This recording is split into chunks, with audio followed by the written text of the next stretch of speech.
महापालिकेकडून जनतेसाठी तक्रार निवारण हेल्पलाईन सुरू। सकाळी 8 ते रात्री 8 या वेळेत हेल्पलाईन क्रमांकावर तक्रार करता येणार।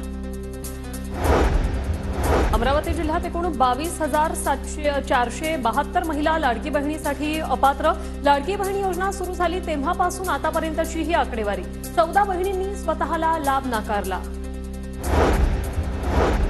सोलापूरच्या करमाळ्यात शेतकऱ्यांनी अॅग्रिस्ट्रिक योजनेची सीएससी केंद्रावर जाऊन नोंदणी करावी। तहसीलदार शिल्पा ठोकरे यांचं शेतकऱ्यांना आवाहन।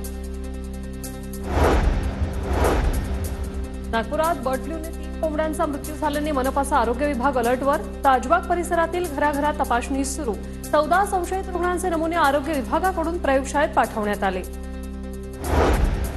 महाराष्ट्र केसरी स्पर्धेत अंतिम सामना खेळवणाऱ्या पंचांना धमकी। शिवराज राक्षे आणि पृथ्वीराज मोहोळ या दोघांमधील सामन्याचा निकाल देणाऱ्या पंचाची बेगमपुरा पोलीस ठाण्यात धाव। सुरक्षा देण्याची पोलिसांकडून मागणी। चंद्रपुरातील बाबा आमटेंच्या आनंदवन प्रकल्पाला 75 वर्ष पूर्ण। या निमित्ताने 2 दिवसीय आनंदवन मित्रमेळाव्याचं आयोजन।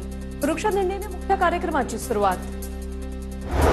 अमरावतीच्या गुरुकुंज मोझरीमध्ये माघ शुद्ध दशमी महोत्सवाचा समारोप। रामकृष्ण हरी मानवता मंदिर दास टेकडीवर हजारो भाविकांची उपस्थिती। भाविकांनी घेतला महाप्रसादाचा लाभ। कोकणातील प्राचीन वेळणेश्वर मंदिरात प्रवेश करण्यासाठी नियमावली पारंपरिक वेशात असल्यावरच भाविकांना मंदिरात प्रवेश। एप्रिलपासून नियमांची कडक अंमलबजावणी होणार। मंदिर समितीकडून प्रवेशद्वारावर सूचना फलक। 4 लाडक्या भावांनी घेतला लाडकी बहीण योजनेचा लाभ। कारवाईच्या भीतीने योजना बंद करण्यासाठी केले अर्ज। या अर्जामुळे हा संपूर्ण प्रकार उघडकीस। उमरगा तालुक्यातील बलसूर विद्युत उपकेंद्र कार्यालयाला टाळं ठोकलं। 3 दिवसांपासून वंताळा गावाचा वीज पुरवठा बंद असल्याने ग्रामस्थ आक्रमक।